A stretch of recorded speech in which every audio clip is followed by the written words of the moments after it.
This video examines Zamenhof's translation of Genesis chapter 1, exploring the journey from the original Hebrew text through his 1911 Hachette edition to the 1926 London Bible. We focus on the principle that Zamenhof translated more than just words. He translated the relationships within the text. A key question arises: what is the role of the Hebrew text here, and how does Esperanto handle it? We see that translation is never just a mechanical substitution of words. It involves understanding the Hebrew source and finding an appropriate structural solution in Esperanto. We must distinguish between two types of paths: the translation path, which examines how a Hebrew linguistic phenomenon is expressed in Esperanto, and the transmission path, which follows the evolution of that Esperanto text between 1911 and 1926. How did the text reach its readers? We look at the publishing path, from Zamenhof's manuscript preparation to the roles of La Revue and Hachette. It is vital to recognize this as a publishing history, rather than a direct textual genealogy. What changed between 1911 and 1926? The year 1917 serves as a chronological limit, marking Zamenhof's death and separating his active role from the subsequent editorial history led by the British Committee, which culminated in the 1926 London edition. When dealing with translation, we categorize transformations as preserved, interpreted, lost, or gained. These categories are analytical tools, not value judgments. They help us describe different properties of the same translational relationship.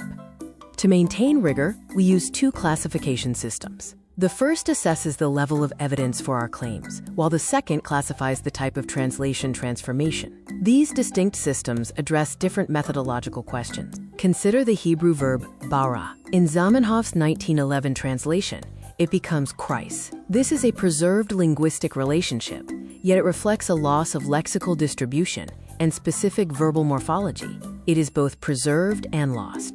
In another instance, the Hebrew term ruah has a wide semantic field. Zamenhof chose spirito for the 1911 edition. This is an interpreted transformation, representing a necessary semantic choice and focus, not a failure of translation.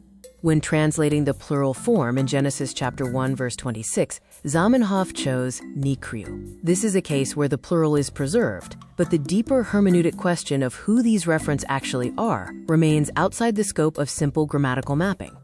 Returning to our publishing overview, we emphasize that the path through La Revue and Hachette defines the publishing context of the 1911 edition, distinct from the later editorial phases.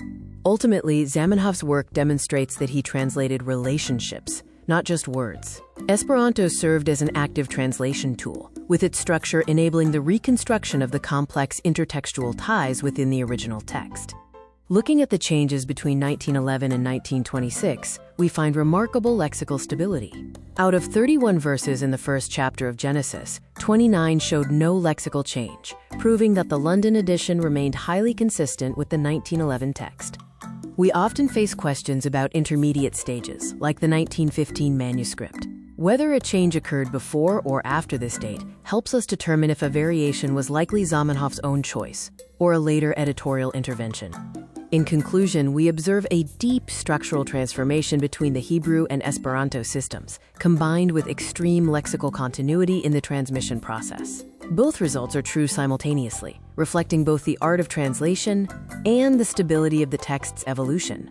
This video serves as a scientific synthesis. We have carefully organized our sources, from the BHS Hebrew text to Zamenhof's 1911 edition and the 1926 London Bible, to provide a clear and evidence-based view of the translation and transmission processes.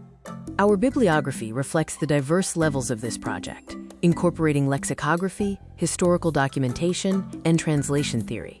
These resources ensure that our analysis of Zamenhof's method is firmly grounded in established academic research. We present this research across 15 language versions, maintaining a consistent core of data and analytical structure. Our goal is to ensure that the scientific findings remain accessible and identical, regardless of the target language of the video. If you wish to explore the full analysis, the comprehensive academic study is available online. We encourage you to access the research report via the provided link or QR code, where you will find detailed documentation of our methods and results. Thank you for your attention to this exploration of Zamenhof's work. By analyzing the transition from Hebrew structures to the Esperanto system, we gain a clearer understanding of how translation functions as a complex art of navigating relationships.